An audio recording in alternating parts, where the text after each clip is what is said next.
அனைவருக்கும் வணக்கம். மே 4ஆம் தேதி இந்த நாளுக்காக தான் எல்லாருமே காத்துட்டு இருந்தோம்னே சொல்லலாம். அண்ட் மெயின் திங் எல்லாரும் வந்து சண்டே முடிஞ்சு மண்டே வந்தா எல்லாருமே கஷ்டப்படுவோம். ஆனா இந்த மண்டேக்காக ஒரு நாடே காத்துட்டு இருந்ததுன்னு சொன்னா மிக ஆகாதுன்னு சொல்லலாம். இன்னைக்கு நம்ம அரசியல் சந்திப்பை பத்தி பேசணும்னா ஒரு வரலாற்று சிறப்புமிக்க அரசியல் சந்திப்புன்னே சொல்லலாம். ஏன்னு பாத்துக்கிட்டீங்கன்னா இந்த நாளுக்காக மொத்த இந்தியாவே காத்துட்டு கிடந்ததுன்னா உண்மைங்க. அதே மாதிரி இன்னொரு விஷயமும் சொல்லணும்னு பார்த்தா இந்த மே 4ஆம் தேதியை பத்தி எல்லாமே நிறைய கருத்து கணிப்புகள், நிறைய போராட்டங்கள், நிறைய விவாதங்கள் நடந்தது. இந்த மே 4 தான் ஒரு தீர்வு சொல்ற ஒரு நாளா இருந்ததுன்னு சொல்லலாம். ஸோ அப்படி நம்ம விஷயத்துல, அதாவது நம்மளை பத்தி பேசும்போது இந்த நிகழ்ச்சிக்கு பத்தி நிறைய விவாதங்கள் நடத்தியிருக்கோம். அண்ட் இதுல முக்கியமான ஒரு விஷயம் வந்து நம்ம அடிக்கடி சந்திக்கிற ஒரு விஷயம் யாருன்னு பாத்தீங்கன்னா பத்திரிகையாளர், ஊடகவியாளர், யூடியூப் ரன் பண்ணிட்டு இருக்காங்க நம்ம ஸ்ரீகாந்த் சார் தான். இன்னைக்கு அவரை பத்தி சொல்லணும்னா அவர் தான் இன்னைக்கு வந்து ரொம்ப கொண்டாட்டமா இருப்பாருன்ற சொல்றது மிகையே ஆகாது. சும்மாவே எப்பயுமே தாவேக்காவை பத்தி பேசிக்கிட்டே இருப்பாரு. இன்னைக்கு வந்து ஒரு ஆட்டமே ஆட போறான்னு நானும் நினைக்கிறேன். ஏன்னு பாத்தீங்கன்னா ஒரு விமர்சனம் வந்து வைக்கும் போது அதுல எந்த அளவுக்கு உண்மைத்தன்மையா அவர் சொன்னாருங்கிறது உங்களுக்கு எல்லாருக்குமே நல்லா தெரியும். அதை பத்தி எனக்கு நிறைய கேள்விகள் இருக்கு, நிறைய சந்தேகங்கள் இருக்கு. இந்த அரசியல் சந்திப்புல மறுபடியும் அவரை சந்திக்கிறதுல எனக்கு பெரும் மகிழ்ச்சி. இப்ப அவரை சந்திக்க போறோம். வணக்கம் சார். வணக்கம். எப்படி இருக்கீங்க சார்? ரொம்ப ஹாப்பி. உங்களுக்கு எப்படி இருக்கு? ரொம்ப ஹாப்பி சார். கண்டிப்பாவே நம்ம எதிர்பார்த்த மாதிரி நிறைய விஷயங்கள், நம்ம டிஸ்கஸ் பண்ண விஷயங்கள் கரெக்டா நடந்திருக்குன்னே சொல்லலாம் நிகழ்ச்சியில. உண்மைதானே அது? ஆமா. எனக்கு அந்த இடத்துல நிறைய கேள்விகள் இருக்கு சார். அது வழக்கம் போல அந்த கேள்விகள் ஆரம்பிக்கிறதுக்கு முன்னாடி எனக்கு இந்த தருணம், உங்களோட தருணம் எப்படி நீங்க இதை ஃபீல் பண்றீங்க? நிச்சயமா அதுக்கு முன்னாடி நான் நேயர்களுக்கு, அப்புறம் தமிழக வெற்றி கழக தொண்டர்கள், தோழர்கள், தலைவர்கள், குறிப்பா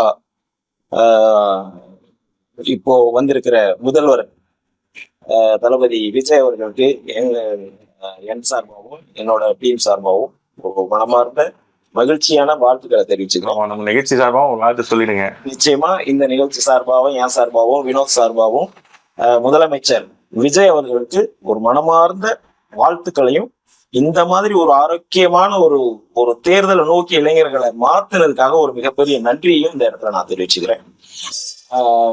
இந்த தருணம் வந்து கிட்டத்தட்ட வந்து பாத்தீங்கன்னா ஒரு வருட காலமாவே வந்து நாம இதற்காக நிறைய பேசியிருக்கோம், நிறைய வாதங்கள் பண்ணியிருக்கோம், நிறைய பிளஸ் சொல்லியிருக்கோம், மைனஸ் சொல்லியிருக்கோம், நிறைய இந்த தேர்தலை ஒட்டியே நம்ம சுத்தி பேசியிருக்கோம்.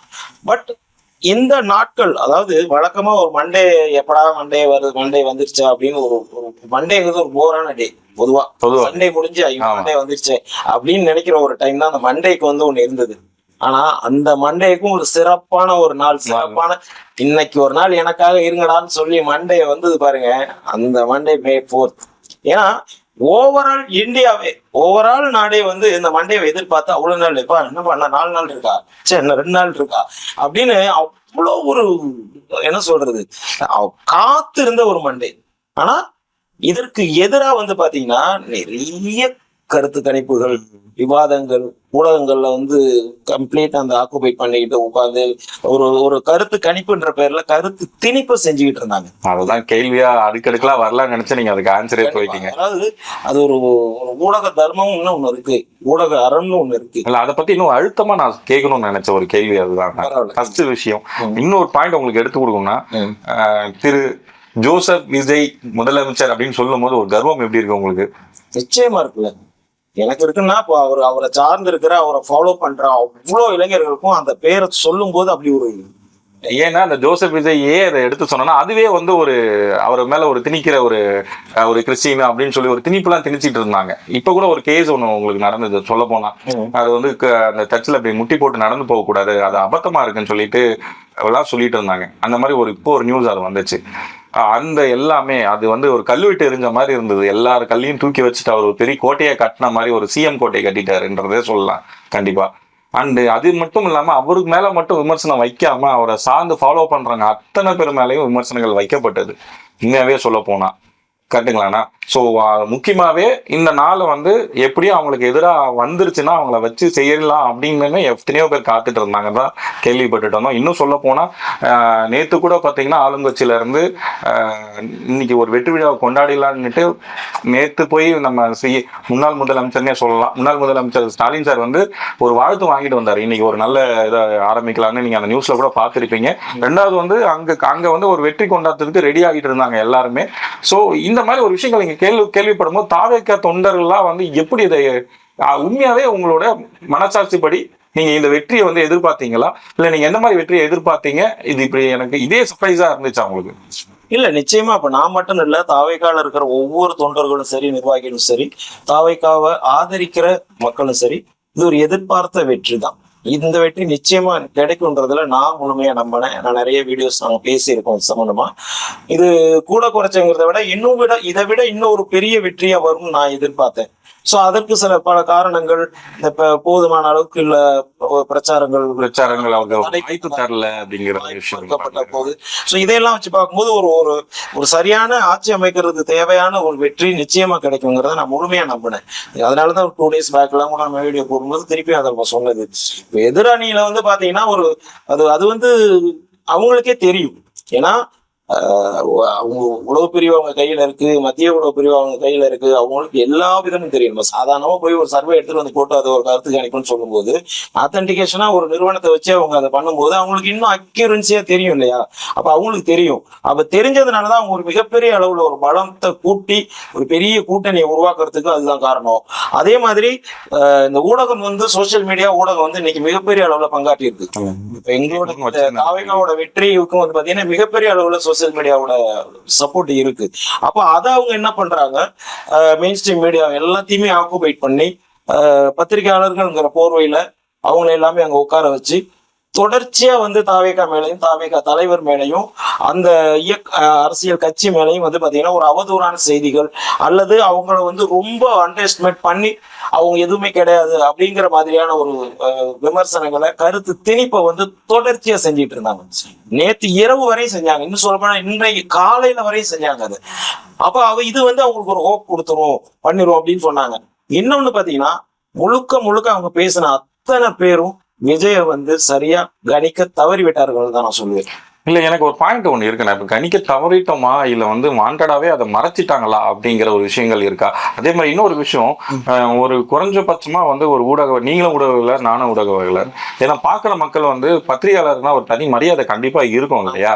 ஆனா இப்ப இந்த எலெக்ஷன் வந்து சுட்டி காட்டின ஒரு விஷயம் என்னன்னா, குறைஞ்சபட்சம் நானே உங்கள்ட்ட ஒரு கேள்வி வச்சேன். என்னன்னா ஒரு 10 மீடியாவில் ஒரே ஒரு மீடியா மட்டும்தான் வந்து டிவிகே வரும்னு சொன்னாங்க, மற்றவங்க எல்லாமே வந்து பாத்தீங்கன்னா டிஎம்கே சப்போர்ட்டரா வந்திருக்கு. இது எப்படி நம்ம சாத்தி கூட நீங்க டிவிகேன்னு சொல்ல முடியும் அப்படிங்கிற ஒரு விஷயம் வந்து ஒரு மாயபின்மையை உருவாக்குன மாதிரி தான் இப்ப அதை நிரூபிச்சிருக்கு இந்த தேர்தல். இதை நம்ம ஊடகத்துக்கு வந்து இதை நம்ம எப்படி பார்க்கணும்? இது கடைசி நம்ம அந்த நம்பிக்கைத்தன்மை குறைஞ்சிருமா ஊடகத்துக்கு மேல? நிச்சயமா ஏற்கனவே நம்பிக்கைத்தன்மை குறைஞ்சுதான் போயிருக்கு. ஏன்னா அவங்களை பொறுத்தளவுக்கு அவங்க என்ன பாக்குறாங்கன்னா அந்த பவர் சென்டர்ல யார் இருக்காங்க அப்படின்றத பாக்குறாங்க. ஏன்னா அவங்களோட சப்போர்ட் அவங்களுக்கு தேவைப்படுது. அப்ப அவங்க அந்த பவர் சென்டர்ல இருக்கிறவங்க பலவிதமான வழியில வந்து அவங்கள டிஸ்டர்ப் பண்ணுவாங்க அல்லது அவங்கள அணுகுவாங்க. அப்போ அவங்க இப்போ புதுசா வர்ற ஒரு நியூ பிளேயரோட ஸ்ட்ரென்த் தெரியாது அவங்களுக்கு. வின் பண்ணலாம், பண்ணாமலும் போகலாம். அதை தாண்டி வந்து இன்னும் ஆழமா அவங்க நம்பினது வந்து புதுசா ஒரு பிளேயர் வந்து தமிழ்நாட்டு அரசியல்ல வின் பண்ண முடியாது. ஏன்னா பாஸ்ட் ரெக்கார்டை வச்சே இவங்க பேசிட்டு இருக்காங்க. இதனால் வந்த விஜயகாந்த் வந்தாரு, சிவாஜி கணேசன் வந்தார், அவர் வந்தாரு, இந்த நடிகர்கள் கட்சி ஆரம்பிச்சதை வச்சே வந்து ஒரு ரொம்ப அண்டர்ஸ்டிமேட் பண்ணிட்டாங்க. ஒரு முழுமையா வந்தா ஒரு பத்திரிகையாளர் சொன்ன மாதிரி 10 தொகுதிக்கு மேல அவர் வின் பண்ணா நான் அது ஒரு கேள்வியா வைக்கலான்னே வந்திருக்கேன். நீங்க அதை தனியாவே எனக்கு ஆன்சர் சொல்லுங்க. கண்டிப்பா சொல்லுங்க, இது நீங்க சொல்லுங்க. ஏன்னா அந்த மாதிரி இவங்க என்ன பண்ணிட்டாங்கன்னா ரொம்ப அண்டர்ஸ்டிமேட் பண்ணிட்டு அவர் ஒரு கணிக்க தவறிட்டாங்கன்னு தான் நான் சொல்லுவேன். அவர் வந்து இந்த அளவுக்கு வின் பண்ணுவாருன்னு நிச்சயமா அவங்க கணிக்கல. ஒரு பர்சன்டேஜ் ஓட்டு வாங்குவாரு, ஆனா சீட் கன்வர்ஷன் நடக்காது அப்படின்னு சொல்லிதான் எல்லா பத்திரிகையாளர்களும் அந்த ஊடகங்கள் முழுக்க நம்பியது. அதனாலதான் வந்து எல்லாருமே வந்து ஒரே மாதிரி அந்த எக்ஸிட் போல வந்து அவங்க கொடுத்தது. எக்ஸப்ட் ஆக்சிஸ் மை இந்தியா, ஒரு சில ஊடகங்கள் ஏடிஎம்கே வந்து கொஞ்சம் இன்னொரு நிறுவனம், அந்த நிறுவனத்தை தவிர்த்து மீதி எல்லாரும் ஒரே மாதிரி பேட்டர்ன் கொடுத்தது. அவங்க முழுக்க வந்து ப்ராப்பரா அந்த சாம்பிள்ஸ் பண்ணி அதை ப்ராப்பரான கருத்து கணிப்பா பண்ணாம விஜய் வந்து பிகினிங்லேயே வந்து ஒரு அண்டர்ஸ்டிமேட்ல வச்சுதான் கருத்து கணிப்பு பண்றாங்க. நீங்க போயிட்டு அதை ரிசர்ச் பண்ணி கருத்து கணிப்பு பண்ணீங்கன்னா உங்களுக்கு கரெக்டான விவரம் தெரிஞ்சிருக்கும். இவங்க பிகினிங் ஸ்டார்ட் பண்ணும்போதே என்ன பண்ணிருக்காங்கன்னா, விஜய் வந்து இவ்வளவுதான் ஒரு புது பிளேயர், அவருக்கு வந்து சரியான கட்டமைப்பு இல்லை, அவர் கிராமப்புறங்கள்ல இல்ல, அர்பன் சிட்டிஸ்ல மட்டும்தான் அவருக்கு ஓட்டு இருக்கு, யங்ஸ்டர்ஸ் மட்டும்தான் ஓட்டு இருக்கு அப்படின்னு இவங்களே வந்து ஒரு கிராப்பை போட்டுட்டு அதுக்குள்ளே கருத்து கணிப்பு பண்ணிட்டாங்க. அப்ப அப்படி பண்ணீங்கன்னா விஜய் கொஞ்சம் சீட் வர்ற மாதிரி தான் உங்களுக்கு தெரியும். அப்ப ப்ராப்பரா பண்ணாதனால என்னோட பார்வையில இந்த ஊடகங்கள் அந்த பத்திரிகையாளர்கள் சொல்லிட்டு அங்க உட்கார்ந்து வாதங்கள் பண்ணிக்கிட்டு இருந்த அத்தனை பேருமே கருத்து கணிப்புன்ற பேர்ல கருத்து திணிப்பை செய்யறதுக்கு காரணம் விஜய் அவர்களை வந்து ரொம்ப ரொம்ப ரொம்ப அண்டர் எஸ்டிமேட் பண்ணிட்டாங்க. அதுதான் காரணம். அதுவும் இன்னொரு விஷயங்கள் என்ன ஒன்று நான் கேட்கணும்னு நினைச்சேன். இப்போ நீங்க பேசலேருந்து எனக்கு ஒரு கேள்வி இது உங்ககிட்ட எடுத்து வைக்கணும்னு நான் நினைக்கிறது என்னன்னா, ஆல்மோஸ்ட் வந்து விஜயனை ஜெயிச்ச மாதிரி தான் ரிசல்ட் வந்துருச்சு. ஆனா இதுவே வந்து வாக்குகள் இன்னும் யாரும் எடுத்து வாயால இன்னும் சொல்ல மாட்டாங்களே, இது என்ன ஈவினிங் தான் சொல்லுவாங்களா? ஏன்னா முன்னாடி வந்து ஒரு ஒரு ஒரு தலைவர் ஜெயிக்கிறதுக்கு ஜெயிக்க போறாருன்னு தெரிஞ்சாலே வந்து அத்தனை சினிமாக்காரர்களும் வாழ்த்துக்களை தெரிவிப்பாங்க, அத்தனை பத்திரிகையாளர்கள் வாழ்த்துக்கள் தெரிவிப்பாங்க. இன்னும் ஏன் அமைதியாவே இருக்கிற மாதிரி ஒரு ஃபீலா இருக்கிற மாதிரி எனக்கு தோணுது. அது உண்மைதானா? இல்ல, நிச்சயமா அது எல்லாருக்கும் அந்த ஃபீல் இருக்கும். ஏன்னா நம்ம வழக்கமா இதுக்கு முன்னாடி எல்லாம் பார்த்ததுன்னா உங்களுக்கு ஒரு ஒரு பட்டாசு வெடிக்கிறது, இனிப்பு கொடுக்கறது, எந்த கலாச்சாரத்தை உடைச்சிட்டாங்களா? இல்ல அப்படிலாம் இல்ல. எந்த பார்ட்டி வந்து பவருக்கு போக போகுதுன்னு தெரிஞ்ச உடனே வந்து எல்லாருமே விஷ் பண்ணுவாங்க. அப்போ வந்து ரெண்டே பார்ட்டி இருந்ததுனால இப்ப இந்த இடத்துல இவங்க என்னன்னா ரெண்டு விஷயமா நான் பாக்குறேன். இப்ப நீ மெயினா சொன்னது வந்து இண்டஸ்ட்ரியில இருந்து யாருமே சொல்லல அப்படின்றதுதான். ஏன்னா இண்டஸ்ட்ரியில தான் மெயினா ஒருத்தர் ரெண்டு பேர் சொல்லிருக்காங்க, சொல்லிருக்காங்க, நானே சொல்லியிருக்காங்க, இதுக்கப்புறம் தான் சொல்லுவாங்க. பட் ஆனா இதுக்கு முன்னாடி எலெக்ஷனை பார்க்கும்போது உடனே எல்லாருக்கும் பரவாயில்ல. அதாவது நான் சொல்ல முக்கியமான தலைவர்கள் சொல்றேன், அவர் பேரை நான் சொல்ல விரும்பல. புரியுது. நீ முக்கியமான உச்ச நட்சத்திரங்கள் சொல்லுவான். நான் அஜித் சாருக்கு சொல்லல, but Rajini sir, Kamal sir, Vikram sir, Vijay எல்லாம் பிரிச்சு எல்லாம் பாக்கல. ஆமா, யாரும் சொல்லலன்னா யாரும் சொல்லல, அவ்வளவுதான். இதுல அஜித் சொல்லல, விஜித் சொல்லல அப்படி கிடையாது. யாரும் சொல்லலன்னா யாரும் சொல்லல. காரணம் நான் என்னவா பாக்குறேன்னா, என்னோட புரிதல் என்னன்னா, இந்த இடத்துல வந்து ஒரு ஒரு சிங்கிள் மெஜாரிட்டி இன்னும் வரல. ரெண்டு பார்ட்டி லீடிங் பார்ட்டி ரெண்டு பேருமே வந்து வெளியில நின்றுட்டு இருக்காங்க. இன்னும் முழுமையான ரிசல்ட் இன்னும் வரல. ஒருவேளை அங்கங்க மாறுதல் வந்துருப்போம். நம்ம சிஎம் ஆகிறதுக்கு நான் வாழ்த்துக்கள்னு சொன்னதுக்கு அப்புறம் ஏதாவது சேஞ்சஸ் ஆயிடுச்சுன்னா என்ன பண்றது அப்படிங்கிற ஒரு காரணத்துக்காக வெயிட் பண்றாங்களோ அப்படிதான் நான் பாக்குறேன். ஏன்னா விஜய் சாரை பொறுத்த அளவுக்கு மேக்சிமம் வந்து இந்த பெரிய நீ சொல்ற ஆட்களை விட்டுறலாம். இப்ப சகா இங்க இருந்தே ஒருத்தர் போய் திடீர்னு ஒரு நம்ம ஆடுறதுக்கு மேல போயிட்டாங்க போது அங்க ஜீரணிக்கிறது கொஞ்சம் கஷ்டம் தான். ஒரு ஷாக்கிங் தான் இருக்கும். அது யாரும் எதிர்பார்க்காத ஒரு ஷாக்கிங்கா தான் இருந்திருக்கும் நிச்சயமா. ஏன்னா அவங்க எல்லாம் என்ன எதிர்பார்த்தாங்க, விஜய் வந்து அவர் வந்து அரசுக்கு வந்துட்டாரு, ஏதோ கொஞ்சம் இது பண்ணுவாரு, ஒரு கொஞ்சம் சீட் ஜெயிப்பாரு அப்படிதான் நினைச்சிருப்பாங்க. அவர் சிஎம் ஆயிட்டாரு அப்படிங்கிற ஒரு விஷயம் வரும்போது அது ஜீரணிக்கிறதுக்கு கொஞ்சம் டைம் எடுக்கும். மற்றபடி மீதி இருக்கிற எல்லாருமே இப்ப அவருக்காக இப்ப இன்னைக்கு சிஎம் அவர் ஆனதுக்கு அப்புறம் விஷ் பண்றவங்களை நம்ம விட்டுறலாம், அது தேவையில்லை. ஆனா அதுக்கும் முன்னாடியே அவர் களத்துல நிற்கும் போதே அவருக்காக போய் ஓட் கேட்ட ஆர்டிஸ்ட் இருக்காங்க, அவருக்கு வந்து வாய்ஸ் கொடுத்த ஆர்டிஸ்ட் இருக்காங்க, அவருக்கு சப்போர்ட் பண்ண ஆர்டிஸ்ட் இருக்காங்க, இண்டஸ்ட்ரியல் டெக்னீஷியன்ஸ் இருக்காங்க. அவ்வளவு பேரும் முன்னாடியே கொடுத்துட்டாங்க. அப்போ இது வந்து என்னன்னா மேபி இந்த இதுக்காக வெயிட் பண்ணுவாங்க. ஒரு கிளியர் மெசேஜ் இப்போ ஒரு அடுத்த ஒரு 1 or 2 hours வந்து கிளியர் மெசேஜ் வந்ததுக்கு அப்புறம் ஸோ கன்ஃபர்மேஷன் ஆயிட்டு அப்படிங்கும் போது எல்லாருமே அதை வாழ்த்து சொல்லுவாங்க. மேபி டைரக்டா போய் கூட விஷ் பண்ணுவாங்க, அது நடக்கும்.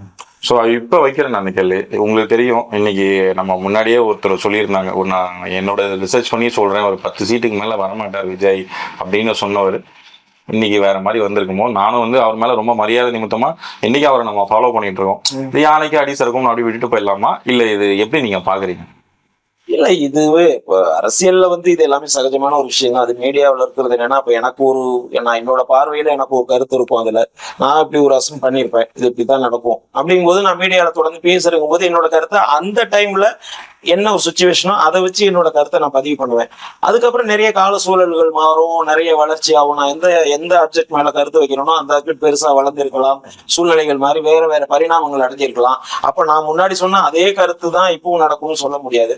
அதுக்கப்புறம் என்ன நான் மாத்திக்குவேன். அப்போ இதுல வந்து என்னன்னா, அப்ப அவர் அந்த நேரத்துல ஒரு கருத்தை சொல்லியிருக்காரு, அதுக்கப்புறம் கால சூழ்நிலைகள் மாறிடுச்சு, அதை மாத்தி விட்டுட்டு அடுத்த இடத்துக்கு போக வேண்டியதுதான். இதுதான் எனக்கு ஒரு கேள்வி. இது என்னன்னா, இப்ப ஒரு விஷயம் நம்ம பண்ணும்போது எல்லாரும் சொல்றாங்க வந்து நீங்க ஒரு நியூ பிளேயர் அப்படின்னு சொல்லிட்டு இருக்காங்க. ஆனா அவர் என்னவோ ரொம்ப காலமா இதுக்கான பிளான்ட ரொம்ப கிளியரா பண்ணிட்டு போன மாதிரியே எனக்கு ஒரு கருத்து தெரிஞ்சுக்கிட்டே இருக்கு. இன்னும் சொல்ல போனா தி கோட் படம் வந்து பாத்தீங்கன்னா 1 வருஷத்துக்கு முன்னாடியே வந்துருச்சு. அப்பயே வந்து ஒரு கட்சி சின்னத்தோட ஒரு விஷயத்த வச்சு ஒரு பாட்டு ஒன்று ரெடி பண்ணி வச்சிருந்திருக்காரு. கரெக்டுங்களா? இதுல விசில் போடுன்னு சொல்லி ஒரு பாட்டு ரெடி பண்ணி வச்சிருக்காரு. அது வரைக்கும் அவர் அதை பத்தி பேசவும் இல்லை, ஓப்பன் பண்ணவும் இல்லை. என்ன கட்சி வாங்க போறாங்க, என்ன சின்ன வாங்க போறாங்கன்னு நமக்கு தெரியாம இருக்கும் போது டக்குனு விசில் வருது. விசில் வந்ததுக்கு அப்புறம் தெரியுது அது 1 வருஷத்துக்கு முன்னாடி அந்த விசிலுக்கான பாட்டை அவர் ரெடி பண்ணி வச்சிருந்திருக்காரு. இது நான் எதுக்கு இந்த வார்த்தைகள் சொல்ல வரணும், நம்ம எங்கேயோ சரியா கணிக்க தவறாம விட்டுட்டாங்களா? அதான் இப்ப நான் சொன்னேன். பொதுவாவே வந்து ஓவராலாவே வந்து ஊடகங்களும் சரி, பார்வையாளர்களும் சரி, விமர்சகர்களும் சரி, அவரை வந்து ரொம்ப கணிக்க தவறிவிட்டார்கள் தான் நம்ம முன்னாடியே சொன்னேன். ஈஸியா எடுத்துக்கிட்டாங்களோ அவர் வந்து ஏன்னா ஒரு காம் குவைட்டா இருக்கிறதுனால அது ஒரு பெரிய பிளஸ்ஸா மாறிடுச்சா இப்ப அவருக்கு? அதுதான் அவரோட பிளஸ். ஒவ்வொருத்தருக்கும் ஒரு தனித்தன்மை இருக்கு. கருணாநிதி அவர்கள் பேசிட்டே இருப்பாங்க, ஸ்டாலின் அவர்கள் அவர் ஒரு மாதிரி ஒரு பேட்டர்ன் வச்சிருப்பாரு, சீமான் ஒரு மாதிரி அவர் ஒரு மாதிரி ஸ்டேஜஸ் பேசுவாரு. ஒவ்வொரு தலைவருக்குன்னு ஒரு பாணி இருக்கு, ஒரு பாடி லாங்குவேஜ் இருக்கு, ஒரு பார்வை விஷன் இருக்கு. அது மாதிரி இவரோட பலம் என்னன்னு பாத்தீங்கன்னா அவரோட சைலன்ஸ் தான். சைலன்ஸ் தான் ரொம்ப இருக்கிறதுலயும் ரொம்ப ஒரு பலமான ஆயுதம். சைலன்ஸ் தான். ஆமா, அவரோட சைலன்ஸ் தான் அது. இப்போ பொதுவா விஜய் சார் பாத்தீங்கன்னா ஃப்ரம் த பிகினிங்ல இருந்து இவர் எல்லாரும் நீங்க சொல்லலாம் அவர் என்ன இப்போ அவர் நேத்து பேஞ்ச மலையில இன்னைக்கு முளைச்ச காலாம்பாங்க, அவருக்கு அரசியல் இப்ப எப்படி பண்ண போறாரு அதெல்லாம் இல்ல. அவர் வந்து இந்த இடத்துக்கு இன்னைக்கு வந்திருக்காரு. ஆனா இந்த இடத்துக்கு வர்றதுக்கு கிட்டத்தட்ட 20 வருடங்களுக்கு முன்னாடியே அவர் வந்து இதுக்கான விதையை போட்டிருக்காரு. அதுல இருந்து இந்த விஷயங்களை நோக்கி அவரோட ஒவ்வொரு நகர்வும் இருந்திருக்கு. அதை பின்னாடி போய் பார்த்தா தெரியும். அது வந்து ரசிகர் மன்றமா ஆரம்பிச்சு மக்கள் இயக்கமா மாறி இந்த மக்கள் இயக்கத்தோட செயல்பாடுல என்னென்னலாம் பண்ணணும், எவ்வளோ அந்த உதவிகள் மக்கள் நல திட்டங்கள் எப்படி போகணும் அப்படின்னு ஏகப்பட்ட உதவி திட்டங்களை செஞ்சு அதே மாதிரி பொது பிரச்சனைகள்ல மீனவர்கள் பிரச்சனையா இருக்கட்டும், இலங்கை தமிழர் பிரச்சனையா இருக்கட்டும், காவிரி பிரச்சனையா இருக்கட்டும், இது எல்லாத்துலயும் அவரோட தனிப்பட்ட அவரோட விஷனை வந்து அந்த இடத்துல பதிவு பண்ணியிருக்காரு. அதே மாதிரி தூத்துக்குடி துப்பாக்கி சூடா இருக்கட்டும், நீட்டு பிரச்சனையா இருக்கட்டும், இப்படி இல்ல பரந்தூர் விஷயமா, இப்படி முக்கியமான விஷயங்கள்ல அவர் ஆர்டிஸ்டா வெறுமன நடிகரா இருக்கும் போதே எல்லாத்திலுமே அவர் கவனம் செலுத்தி ஒரு அட்டென்ஷனை கிரியேட் அன்னைக்கே அவர் வந்து ஒரு பொலிட்டிஷியனா மாறிட்டாரு. நம்ம இவ்வளோ அது நம்ம தெரியல, அது தெரியாத அவரும் வந்து தன்னை வெளிப்படுத்திக்காம தான் இருந்திருக்காருங்கிறத அவரோட இயல்பு. அது ஒரு வேலையை அவர் கரெக்டாவே பண்ணியிருக்காரு. கடந்த 20 வருடமா தன்னை ஒரு அறிவிக்கப்படாத ஒரு பொலிட்டீஷியனா அவர் வந்து அதை துணிச்சலா செஞ்சுக்கிட்டே இருந்திருக்காரு. எந்த ஒரு ஆர்டிஸ்டும் ஒரு லீடிங்ல இருக்கும்போது தனக்கு எதிரான 2 கட்சி தலைவர்கள் வந்து லீடிங்ல இருக்கும்போது அதை செய்ய மாட்டாங்க. ஆனா இதை ஒரு துணிச்சலா அவர் செஞ்சிருக்காரு. ஆனா பார்வையாளர்கள், சக போட்டியாளர்கள் அவரை வந்து ரொம்ப அண்டர்எஸ்டிமேட் பண்ணி அதுதான் அவரோட பிளஸ்ஸா மாறி இருக்கும்ன்றது இல்ல பண்ணாதனால இன்னைக்கு அவர் திடீர்னு சிஎம் ஆனாலும் இவங்க ஷாக் ஆகுறாங்க. அவர் திடீர்னுலாம் ஆகல, இதுக்காக ஒரு 20 வருட உழைப்பு இருக்கு அதுல. அதை வந்து இவங்க கணிக்க தவறிட்டாங்க, பார்க்க தவறிட்டாங்க. ஏன்னா இந்த கேள்வி நம்ம விவாதம் பொருளா எடுத்திருந்தோம்னா நம்மளையும் வந்து இதை ஏதோ ரொம்ப மிகுபடுத்தி பேசுற மாதிரி. ஆனா இன்னைக்கு அதை வந்து ஒரு விவாதமா நம்ம எடுத்து நம்ம பண்றதுனாலதான் இன்னைக்கு அந்த கேள்வியை நான் வைக்கிறேன். இன்னும் கரெக்டா வைக்கணும்னு சொல்ல போனா நான் கேட்க விரும்புற ஒரு கேள்விகள் என்னன்னு பாத்துக்கிட்டீங்கன்னா, இந்த மாதிரி ஒரு விஷயம் வந்து அவர் ரசிகர் மேலேயுமே நிறைய வைக்கப்பட்டது. இன்னும் சொல்ல போனா வந்து என்ன சொன்னாங்க, நீங்களே சொல்லலாம், தற்கூரின்னு சொல்லியிருக்கிறாங்க. அவங்களுக்கு யாருக்கும் அந்த அளவுக்கு அறிவு இல்லை, சினிமா ரசிகராகவே இருந்திருக்காங்க அப்படிங்கிற ஒரு விஷயங்கள் வருது. ஆனா இப்ப எடுத்த ஓட்டுகள் பார்த்தா இதுல அவங்க மட்டும் இல்லாம அவங்க வீட்டுல இருக்கிறவங்களும் வந்து இதுக்கு நிறைய பேர் வந்து ஓட்டு போட்டிருக்காங்கன்னு தான் பண்ண முடியும்.